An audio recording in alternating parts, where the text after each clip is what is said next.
60 million Americans, or 19% of the population, are age 60 or older. By the year 2050, the number of seniors in the U.S. is expected to make up 26% of the population.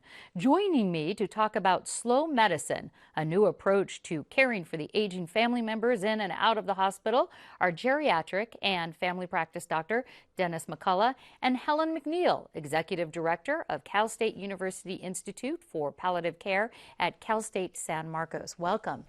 Thank you for having us. Dr. McCullough, what is slow medicine exactly? Slow medicine is a philosophy and a set of practices for approaching your life as you age, and particularly the relationship that you have with health problems when they come along.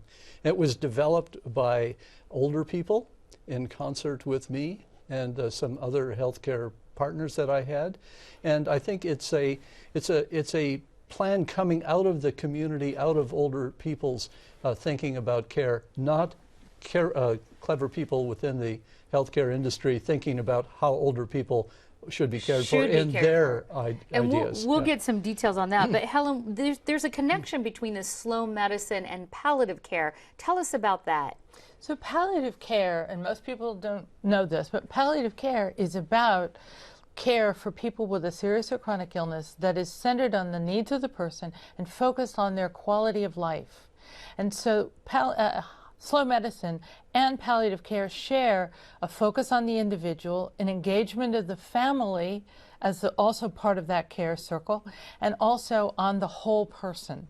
So the only difference is that in palliative care, it's for people who have a serious or chronic illness, regardless of their age. Slow medicine really focuses on the needs of elders. But so there's a lot in common, and there's a really easy transition from one to the other. When you hear palliative care, you think of, this is a last alternative. Nothing else can happen. This is just, sort of ushering them to the other side. How would you like to see that definition change?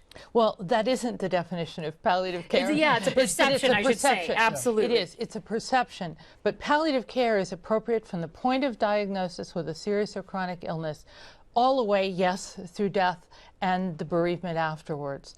And it's appropriate for any age or any serious or chronic illness. It's not the same as hospice. Okay. And Dr. McCullough, how does the slow medicine approach change how people might make medical decisions?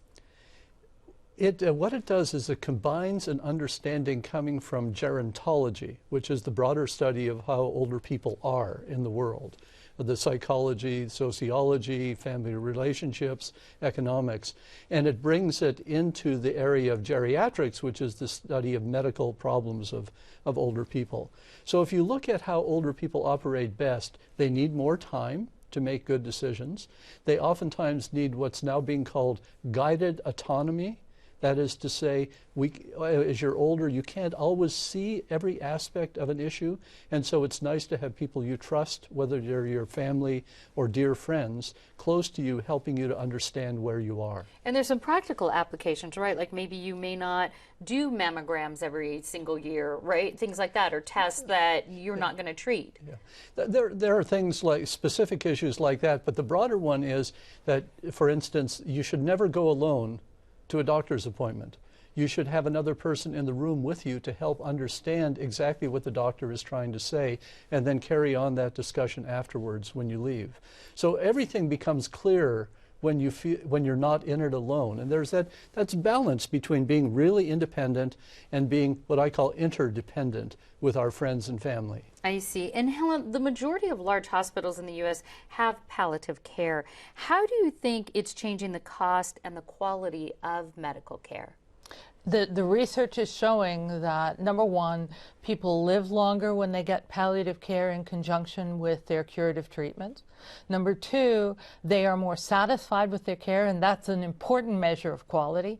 And number three, that along with all of this, it's actually costing the healthcare system less. And this has to be our last question, because Dr. McCullough, in a bigger context, how do you see this slow medicine and palliative care working together with our changing healthcare system? It's going to save it financially. It's that simple. If we can't address the issues of the cost and appropriateness of care for older people, guiding them more safely into the harbors that they want to be in, then we're going to never solve the healthcare crisis. All right. Thank you very much to both of you for this update. I want to let people know that there's free public lectures this week. They start tomorrow at 6 p.m. at Cal State University San Marcos, and also on Thursday evening at 6 at Scripps Memorial Hospital in La Jolla. Reservations are required. For links and more information, go to our website, kpbs.org.